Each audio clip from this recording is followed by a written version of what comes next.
You are watching Rahinijar TV with Ilama Sayyid Abdul Basit Bukhari. اعوذ باللہ من الشیطان الرجیم بسم اللہ الرحمن الرحیم صلو علی الحبیب اللہم صلی علی سیدنا و مولانا محمد وعلی آل سیدنا و مولانا محمد وبارک وسلم وصلی علیہ۔ آیات آپ کے سامنے ہیں، میرے ساتھ مل کے پڑھ لیجئے۔ بسم اللہ الرحمن الرحیم۔ ربنا وابعث فیہم رسولا منہم یتلو علیہم آیاتک وَيُعَلِّمُهُمُ الْكِتَابَ وَالْحِكْمَةَ وَيُزَكِّيهِمْ إِنَّكَ أَنْتَ الْعَزِيزُ الْحَكِيمُ۔ وَمَنْ يَرْغَبُ عَنْ مِلَّةِ ابراہیم الا من سفیہ نفسہ وَلَقَدِ اصْطَفَيْنَاهُ فِي الدُّنْيَا وَإِنَّهُ فِي الْآخِرَةِ لَمِنَ الصَّالِحِينَ۔ صدق اللہ العظیم۔ ترجمہ سماعت فرمائیے۔ حضرت جناب ابراہیم خلیل اللہ نے یہ دعا فرمائی کہ اے ہمارے رب، ان ہی میں سے ایک عظیم رسول بھیج دے جو ان لوگوں پر تیری آیات کی تلاوت کرے اور ان کو کتاب اور حکمت کی تعلیم دے، ان کے نفوس کی اصلاح کرے۔ بے شک تو ہی بہت غالب اور بڑی حکمت والا ہے، اور ملت ابراہیم سے اس شخص کے سوا کون منحرف ہوگا جو بے وقوف ہو، اور بے شک ہم نے ان کو دنیا میں منتخب کر لیا، اور بے شک وہ آخرت میں صالحین میں سے ہیں۔ یہ ان آیات بینات کا ترجمہ ہے۔ سب سے پہلے جناب خلیل اللہ نے دعا کی کہ ان لوگوں میں سے رسول بنا۔ حضرت ابراہیم علیہ السلام نے جو دعا کی تھی، مکہ میں اہل مکہ میں سے ہی یہ دعا تھی کہ ان مکہ والوں میں سے رسول بھیج دے۔ اس سے مراد ہر انسان جانتا ہے سید عالم صلی اللہ علیہ وآلہ وسلم کی ذات ہے، اور تمام مفسرین کرام کا اس بات پر اجماع ہے کہ جناب خلیل اللہ کی دعا وہ سیدنا محمد پاک صلی اللہ علیہ وآلہ وسلم تھے۔ حضرت ارباز بن ساریہ رضی اللہ تعالیٰ عنہ راوی ہیں، کہتے ہیں کہ نبی اکرم صلی اللہ علیہ وآلہ وسلم نے فرمایا، بے شک میں اللہ کے نزدیک خاتم النبیین لکھا ہوا تھا، میں اس وقت بھی نبی تھا جب آدم مٹی اور پانی کے درمیان تھے۔ کنت نبیّا وآدم بین الماء والطین۔ میں تم کو اپنی ابتدا کی خبر دیتا ہوں۔ یہ کون کہہ رہے ہیں؟ نبی پاک صلی اللہ علیہ وسلم۔ میں اپنے باپ حضرت خلیل اللہ کی دعا ہوں۔ اس سے ثابت ہو گیا کہ خلیل اللہ کی دعا نبی پاک صلی اللہ علیہ وسلم ہی تھے۔ میں حضرت عیسیٰ علیہ السلام کی بشارت ہوں، اور میں اپنی ماں کا وہ خواب ہوں جو انہوں نے میری پیدائش کے وقت دیکھا تھا۔ میری اماں نے دیکھا تھا، یہ نبی پاک صلی اللہ علیہ وسلم فرما رہے ہیں، کہ ان سے ایک ایسا نور نکلا تھا جس نور سے شام کے محلات روشن ہو گئے تھے۔ شام کے محلات، یہ جو کہتے ہیں نا نبی ہماری طرح کھاتا ہے، ہماری طرح بشر ہے، ہماری طرح پیتا ہے، دیکھیں جس کے گھر بچہ پیدا ہو نشانیاں وہ بتا سکتا ہے ہم نے نشانیوں کے لیے کسی اور دروازے پر تو دستک نہیں دینی، سید عالم صلی اللہ علیہ وسلم کی اماں سے ہی پوچھنا ہے۔ تو جن کے گھر میں وہ آئے ان سے پوچھا کہ کیا نبی پاک صلی اللہ علیہ وسلم کی پیدائش پر جو نشانیاں ہیں وہ ایک بشر والی ہیں؟ انہوں نے کہا کہ لوگ کہتے ہیں بچہ پیدا ہوا ہے، فخرج منی نور، میں محمد کی ماں اعلان کرتی ہوں مجھ سے ایک نور نکلا ہے، مجھ سے ایک نور نکلا ہے۔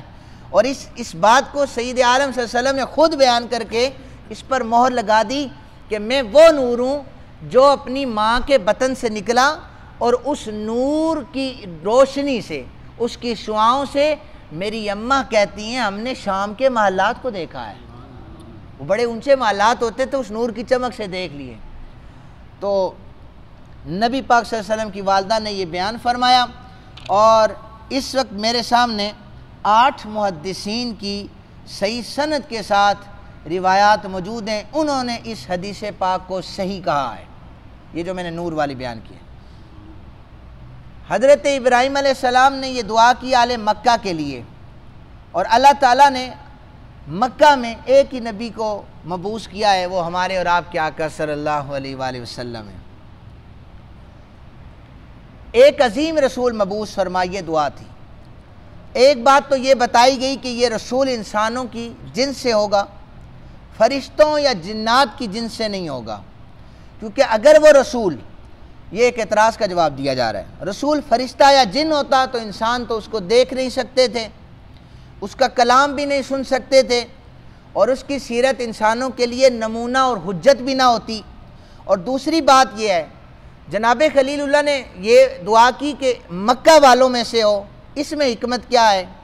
اس میں حکمت یہ ہے کہ مکہ والوں میں سے ہو، مکہ میں اس کی پیدائش ہو، تربیت اور نشو و نما سے مکہ والے واقف ہوں، اس کا صدق، اس کی امانت، اس کی دیانت، زندگی کا ہر گوشہ مکہ والوں پر عیاں ہو جائے، اور پھر وہ رسالت کو تسلیم کرنے میں کوئی انہیں آر محسوس نہیں ہوگی کہ ان کا تو بچپنا ہمارے سامنے گزرا ہے، ان کا تو لڑکپن ہمارے سامنے گزرا ہے، جوانی ہمارے سامنے گزری ہے۔ اور سورہ یونس میں تو اللہ تعالیٰ نے بات ہی ختم کر دی، فرمایا فَقَدْ لَبِثْتُ فِيكُمْ عُمُرًا مِّن قَبْلِ أَفَلَا تَعْقِلُونَ، کہ ان کافروں سے کہہ دو میں اس سے پہلے تم میں عمر کا ایک حصہ گزار چکا ہوں، تم اب بھی مجھے نہیں جانتے۔ تو یہ دعا حضرت ابراہیم نے اسی لیے کی تھی کہ مکہ والوں سے ہو، یہ چیزیں بیان ہو جائیں۔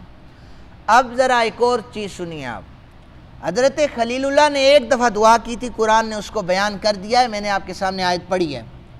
نبی پاک صلی اللہ علیہ وآلہ وسلم نے اس احسان کا بدلہ کیسے چکایا؟ آپ نے ہر نماز میں تشہد کے بعد ان کے لیے دعا کی ہدایت جاری کر دی کہ جب جب مجھ پر صلوات پڑھنا چاہتے ہو، مجھ پر درود پڑھنا چاہتے ہو، میرے دادا جناب حضرت ابراہیم پر بھی تمہیں درود پڑھنا پڑے گا۔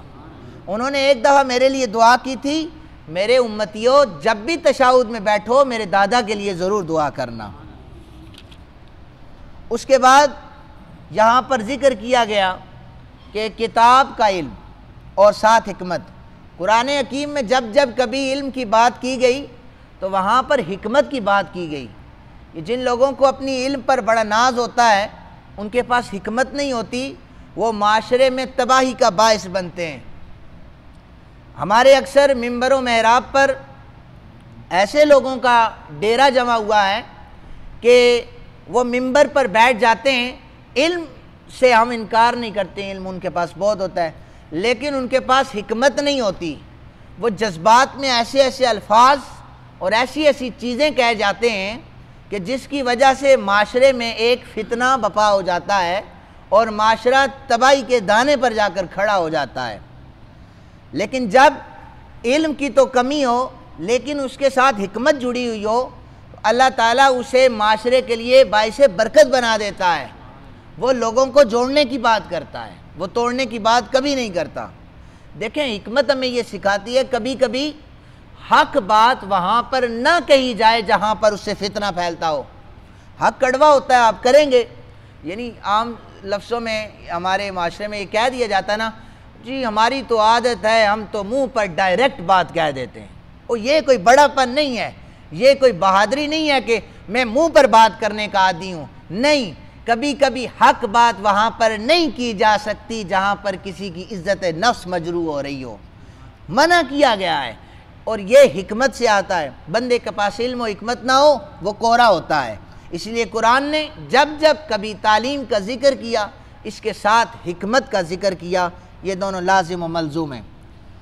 ملت ابراہیم سے انحراف اگر کوئی کرتا ہے، وَمَن يَرْغَبُ عَن مِلَّةِ ابراہیم، یہ بے وقوف انہیں قرآن نے کہا ہے، اور اللہ تعالیٰ نے پہلے بیان فرما دیا ہے کہ میرا خلیل میری آزمائش پر پورا اترا ہے۔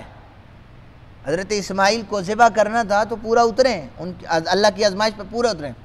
اللہ تعالیٰ نے ان کو تمام لوگوں کا امام بنا دیا، انہوں نے اللہ کے حکم سے بیت اللہ بنایا، اور فرمایا کہ حضرت ابراہیم کو اپنی اولاد سے بہت شفقت تھی، انہوں نے اولاد کے لیے دعا کی۔ مدینہ میں رہنے والے یہود اپنا نسب حضرت اسحاق علیہ السلام سے ثابت کرتے اور اس کا واسطہ حضرت خلیل اللہ سے جوڑ دیتے، ہمیں فخر ہے کہ جی ہم حضرت ابراہیم کی اولاد سے۔ نصارہ کیا کرتے؟ حضرت عیسیٰ کی اماں جناب حضرت مریم کا واسطہ حضرت ابراہیم سے جوڑ دیتے اور کہتے کہ ہماری نسبت جو ہے یہ حضرت ابراہیم کے ساتھ ہے۔ قریش مکہ حضرت اسماعیل کے واسطے سے خود کو حضرت ابراہیم خلیل اللہ کے ساتھ منسوب کر دیتے، کہتے ہماری بھی نسبت تو انہی کے ساتھ ہے۔ یہ سارے کے سارے جناب خلیل اللہ کی طرف نسبت کرتے ہوئے فخر محسوس کرتے تھے، ہمارا فخر ہے۔ یہ بات تو ثابت ہو گئی کہ حضرت ابراہیم نے جب حضرت سیدنا محمد پاک صلی اللہ علیہ وسلم کے لیے دعا کی وہ مبعوث بھی ہو گئے۔ اب آقا کریم صلی اللہ علیہ وآلہ وسلم وہی دین بیان کر رہے ہیں جو دین حضرت ابراہیم کا تھا۔ وہ دین کس کا تھا؟ حضرت ابراہیم کا تھا۔ اور میں نے پچھلے دنوں آپ کو واضح کہا تھا، قربانی کا مسئلہ ہو، طہارت کا مسئلہ ہو، یہ سارے کے سارے دین ابراہیم میں بیان ہو چکے ہیں۔ گویا پتہ چلا نبی پاک صلی اللہ علیہ وسلم جس دین کی تبلیغ کر رہے ہیں، شریعت آپ کی ہے، لیکن یہ دین پہلے نبیوں میں جناب حضرت خلیل اللہ بیان کر چکے ہیں۔ اب جو یہ کہے ہماری نسبت ابراہیم کے ساتھ ہے، وہ یہودی ہوں، وہ نصارہ ہوں، لیکن وہ نبی پاک کو نہیں مانتے، تو اس کا مطلب ہے وہ انحراف کر رہے ہیں حضرت ابراہیم سے، لہذا یہ صرف ان کے منہ سے ادا ہو رہا ہے۔ ہم تو ابراہیم کو مانتے ہیں، یہ ان کی باتوں میں ہے۔ اگر وہ ابراہیم کو مانتے ہوتے تو جناب محمد رسول اللہ صلی اللہ علیہ وسلم کو بھی مانتے۔ اللہ تعالیٰ سے دعا ہے اللہ تعالیٰ ہم سب کو قرآن حکیم سمجھنے کی توفیق